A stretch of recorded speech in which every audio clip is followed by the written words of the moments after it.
waxaa subaxii hore saaka gegida diyaaraduhu ka haadaan cigaal international airport lagu soo dhaweeyay injineer sayid cali maxamuud sayidka qaranka waxaana soo dhaweyntani ka qayb qaadanayay taageerayaal aad u tiro badan oo ka socday xisbiga cadaaladda iyo daryeelka UCID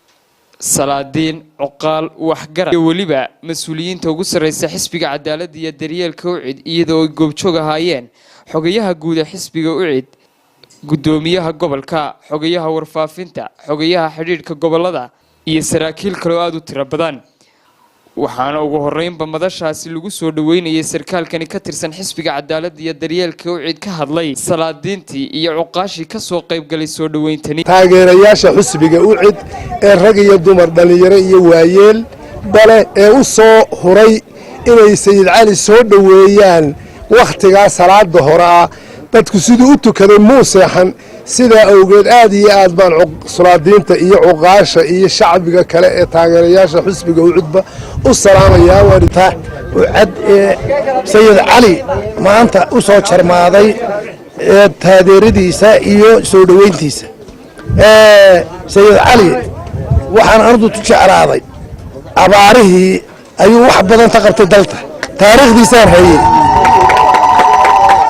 anigu waxaan ahayd xusbiga tulmiye latiisa waxa haltani teenay qiimihiisa uu lahaa oo Soomaaliland ku lahaa waxaan aad u salaamayaa cali maxamed cilmi sayidka waxa weeyaan intaasoo ummada iyo intaa iyo in leego kale oo u sii taagan dariiqada waxay soo dhaweynayaan oo aad ugu soo dhaweynayaan dalkiisa hooyo waxaanu isugu nimid inaynu soo dhaweyno sayidkeena sayid cali maxamed cilmi injineer sayid oo ah sayidkii qaranka inuu soo dhaweeyo oo madashan iyo tuka qurux badanba lagu soo dhaweeyo xaq buu leeyahay suldaan nadiif baa waxaan nahay kulmiyahana haddana sayidka qiimihiisa keentay inaan soo dhaweeyo sidoo kale waxa iyaguna dhankooda munaasabadani ka hadlay xogayaha warfaafinta xisbiga cadaaladda iyo daryeelka UCID gudoomiyaha gobolka Maroodi Jeex iyo xogayaha guud ee xisbiga UCID iyagoo guud ahaanba soo dhaweeyay sarkaalkani waxaan ku mahadnaqayaa waqtiga faraha badan ee ilaa salaadii subaxda halka u taagneedeen aad baan ku mahadnaqayaa sayidkana aad baan soo dhaweynaa wuxuu ka mid yahay xukuumadda xisbiga ayuu ka mid yahay sayid cali waxaan idin leeyahay aad iyo aad baa hawsha ugu mahadsantahay xisbi ahaan gaar ahaan taageerayaasha xisbiga UCID salaadiinta madax dhaqameedka ee saaka salaada hore u soo kalahay soo dhaweynta sayid injineer sayid cali maxamuud cilmi oo ku magac dheer sayidka qaranka jamhuuriyadda Soomaaliland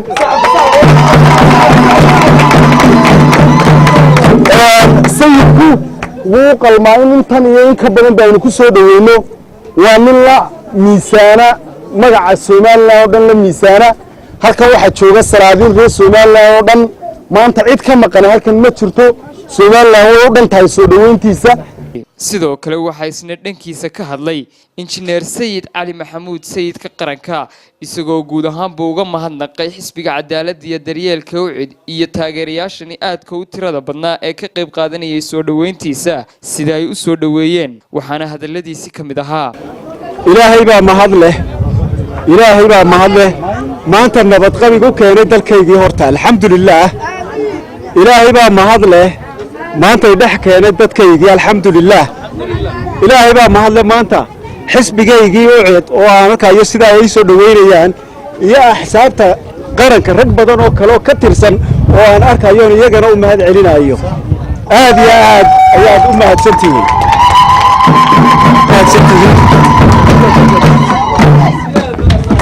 aad baa u mahadsantihiin waxaan halkan aad iyo aad si wanaagsan ugu mahad celinayaa cuqaasha gobolka hawd waa gobolka hanaqaadka Soomaaliland lagu calaamadsado waa hanaqaadka Soomaaliland waanu noqonayaa dhalinyaradiisana waan arkay maanta waxay sida garanaysaa uga qaadanayaan qayb ururka xisbiga cadaaladda iyo daryeelka waxa weeye xisbigani waxaanu goosanay inuu noqdo xisbiga dhalinyarada Soomaaliland political theater ay ka soo baxaan oo la arko in dhalinyar oo madaxweyne ah amba 40 ba ka yaran ba 40 jira ragana gacanta ka gelinayna mustaqbalka soo socda waana shirar baan u qaban doonaa dhalinyarada Soomaaliland goboladooda oo dhan raga professorada intaan isku yeerno gobol walba intaan ka keenno ayaan ku shirin doonaa xisbigani waa xisbigeeni si gaar ah waxaan ugu mahad celinayaa nadiif Sultan Nadiif oo maanta halkaas ku kaysoo gabagabadii waxaa injineer sayid cali maxamuud sayid ka qaranka loo soo galbiyey dhankan iyo caasimadda Soomaaliland ee Hargeysa kuwaas oo laamiyada hareeraheeda ay diyaar ku ahaayeen dadweyne aad u tiro badan oo hamuun u qabay soo dhaweynta sarkaalkani waa maxamed ismaaciil salaan TV-ga caalamiga Kalsan magaalada Hargeysa.